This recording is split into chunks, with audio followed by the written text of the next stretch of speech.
কাল আছে আমাদের ওদিকে ভোট। আমরা মানে স্পেশাল শুধু ভোটের জন্য বাড়ি যাচ্ছি আজকে।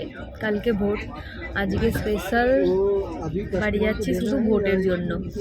না হলে বাড়িতে তো যেতাম, হয়তো আরও 2 সপ্তাহ লেটে যেতাম, কারণ মানুষ এখনও স্কুল ছুটি পড়েনি। ওর ছুটি পড়তে এখন 1 সপ্তাহ বাকি আছে। তো ওর আরও ছুটির হোমওয়ার্ক দেবে, তো সেগুলো করে হয়তো তারপরে যেতাম 2 সপ্তাহ পরে। কিন্তু ভোটটা যেহেতু কাল পড়েছে, আমরা তার আগে টিকিট পাইনি। আগে চেষ্টা করেছিলাম, টিকিট পাইনি।